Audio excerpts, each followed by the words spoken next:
ፊፋ የ2026ን ዓለም ዋንጫ ማን ይበላል ሲል ግምቱን አስቀምጧል ማለት ነው። የማትጠብቁት ስም ደግሞ ከዛ ውስጥ ተካቷል። እንዲሁም ደግሞ የምትጠብቁት ስም ከዛ ውስጥ የለም። ፊፋ አፕዴት አድርጎ ከዚህ በፊት የሰጣቸውን ደረጃ ቀይሮ አሁን ላይ ማን ይበላል ሲል ደረጃ አስቀምጧል ማለት ነው። ብዙ ሌጀንደሪዎች ኮሜንታተሮችም በዚህ ላይ ሀሳባቸውን እየሰጡ ይገኛሉ። ነገር ግን እዚህ ራንኪንግ ወር ደረጃ ላይ ከፍተኛ ቦታ ተሰጥቷቸዋል ማለት ይበላሉ ማለት አይደለም። ምክንያቱም ሰሞኑን እንደምናየው ስፔን ኬፕ ቨርዲ ጋር 0-0 ነው የወጣችው። ስለዚህ ዓለም ዋንጫው ይገመታል ማለት አንችልም። እንዲሁም ደግሞ ፖርቹጋል ከኮንጎ ጋር አንዳቻ ነው የወጣችው። ስለዚህ ዓለም ዋንጫው የሚገመት አይደለም ማለት ነው። ስለዚህ ዛሬው ቪዲዮ ቶፕ 5 ክለቦች ዓለም ዋንጫን ሊበሉ ይችላሉ ብሎ ፊፋ የገመታቸውን ክለቦች አብረን እናያለን።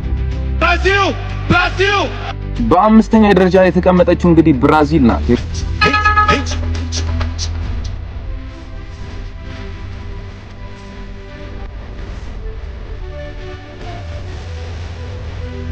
እግር ኳሱ ሀገር ብራዚል አብዛኞቹ ብራዚል ቁጥር 1 ላይ መቀመጥ አለባት ሲል ተሰምቷል ማለት ነው። እንግዲህ ምክንያቱም ብራዚል ለእግር ኳሱ ባደረገችው ስፔሻሊ ዓለም ዋንጫ ላይ ባደረገችው አሻራ እንዲሁም ደግሞ ባላት የስኳድ ዴፕስ ብራዚል ቁጥር 1 ላይ መቀመጥ አለባት እያሉ ብዙዎች ይናገራሉ ማለት ነው። ነገር ግን መክፈቻ ላይ የተመለከትነው የብራዚል አቋም ትንሽ ያን ነገር ጥያቄ ምልክት ውስጥ እንዲያስገባ ያደርጋል። ምክንያቱም ከሞሮኮ ጋር 1-1 ነበር ያጠናቀቁት። ምንም ያክል ብራዚል የማጥቃት ክፍላቸው አስደናቂ ቢሆንም በመከላከሉ ላይ እንዲሁም ደግሞ በመሃል ላይ ያለው ጥራት ያለው የመሃል ተጫዋች አለመኖር ብራዚልን ቁጥር 5 ላይ እንድትሆን አድርጓታል ማለት ነው። ስለዚህ ካርሎ አንቸሎቲ ምን ይጠበቅባቸዋል ማለት ነው? በቀጣይ የተከላካይ ክፍሉ ምንም ያክል ኳሊቲ ያላቸው ተከላካይ ቢኖራቸውም ያንን ኳሊቲ ያላቸው ተከላካዮች እንዲጣመሩ ማድረግ አለባቸው ማለት ነው። እንዲሁም ደግሞ ጥራት ያላቸው መሃል ክፍል ባይኖራቸውም እነዛ ባላቸው ኳሊቲ እንዲጠቀሙ ማድረግ አለባቸው ማለት ነው። ያለበለዚያ ብራዚል በጊዜ ወደ ቤቷ የምትሄድ ሀገር ትሆናለች ማለት ነው። ወደ አራተኛ ደረጃ ስናመራ ደግሞ እንግሊዝን ነው የምናገኛት። The zone. In this state of extreme focus, all unnecessary thoughts disappear and the athlete becomes absorbed in his play. It is the ultimate domain, open only to the chosen. እንግሊዝ እንመልከት። እንግሊዝ በስኳድ ዴፕዝ ወይም ደግሞ በስብስብ ጥራት ግንባር ቀደም መጠቀስ የምትችል ሀገር ናት።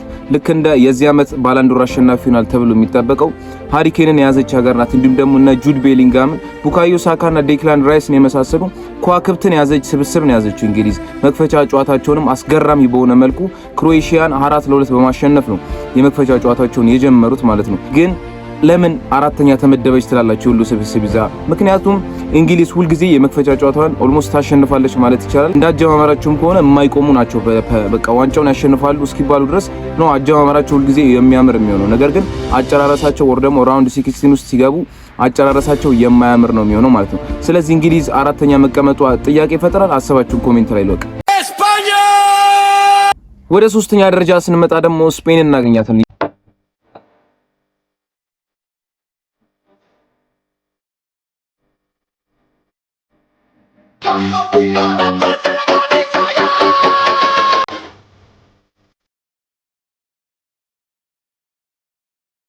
የአውሮፓን ቻምፒዮኗ ስፔን ጨዋታን በመቆጣጠር የምትታወቀው ስፔን በድንቅ ድንቅ ወርልድ ክላስ በሆኑ ተጫዋቾች ልክ እንደነ ፔድሪ ወርልድ ክላስ የሆነ መሃል ተጫዋች ነው። እንዲሁም ደግሞ በአሁን ሰዓት ላይ ዓለምን እያነጋገረ የሚገኘው የ18 ዓመቱ ላሚን ያማልን የያዘችው ስፔን በመክፈቻው ጨዋታ ብዙም እንብዛም የማይባል ውጤት ነው ያስመዘገበችው።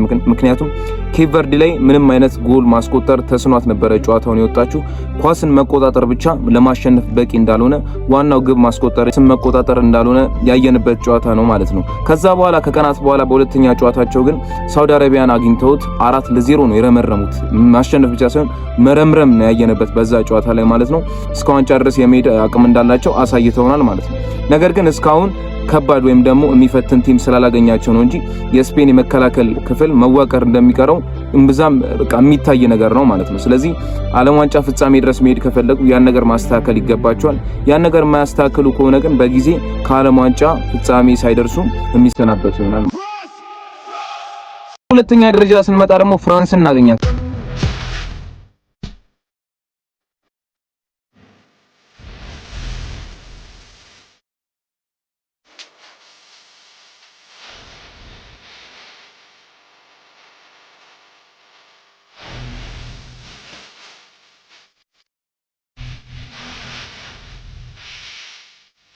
ኦነስቲሊ እውነቱን ለመናገር ማለት ፍራንስ ይገባታል። ኢቭን አንደኛ ራሱ የሚገባት ሀገር ናት። ምክንያቱም መክፈቻ ጨዋታ ላይ ያሳየችን ዶሚኔት አርጋ ነው ሴኔጋልን 3-1 ያሸነፈችው። ኢቭን ከቀናት በኋላ ራሱ ኢራቅን አግኝታት 3-0 ነው የረመረመቻት ማለት እንችላለን። በጣም አስገራሚ ሁኔታ ላይ ነው የምትገኘው። የቡድኑ ቁልፍ ተጫዋች ደግሞ ኪሊያን ምባፔ ነው። ኪሊያን ምባፔ እንግዲህ በመክፈቻው ጨዋታ ላይ 2 ጎል፣ በኢራቁ ጨዋታ ላይ 2 ጎል አስቆጥሮ ካገቡት 5 ጎሎች ውስጥ 4 ጎል የሱ ነው ማለት ነው። ኪሊያን ምባፔ ራሱን እያሳየ የሚገኝበት ሰዓት ላይ ነው። እንዲሁም ደግሞ ለፍራንስ ግን ራስ ምታት የሚሆነው ማን ቋሚ ሆኖ ይጀምር ማን ቤንች ሆኖ ይጀምር ነው። በጣም ስፔሻሊ አታኪንጉ ላይ በጣም ስኳድ ዴፕስ አላቸው። በቃ የስኳድ ጥራት አላቸው ማለት ነው። ኦሊሲን ቤንች አድርገው፣ ዴምቤሌን ቤንች አድርገው፣ ዱዌን ቤንች አድርገው፣ ባርኮላን ቤንች አድርገው በጣም አስገራሚ ስብስብ ያላት ሀገር ናት ማለት ነው። ለዋንጫው ትገመታለች ተብሎ ፊፋ እንግዲህ የሁለተኛ ደረጃን ሰጥቷታል ማለት ነው። አርጀንቲና ፊፋ እንግዲህ በግንባር ቀደምነት የዓለም ዋንጫን ታሳካለች ብሎ ያስቀመጣት ሀገር እንግዲህ አርጀንቲና ናት።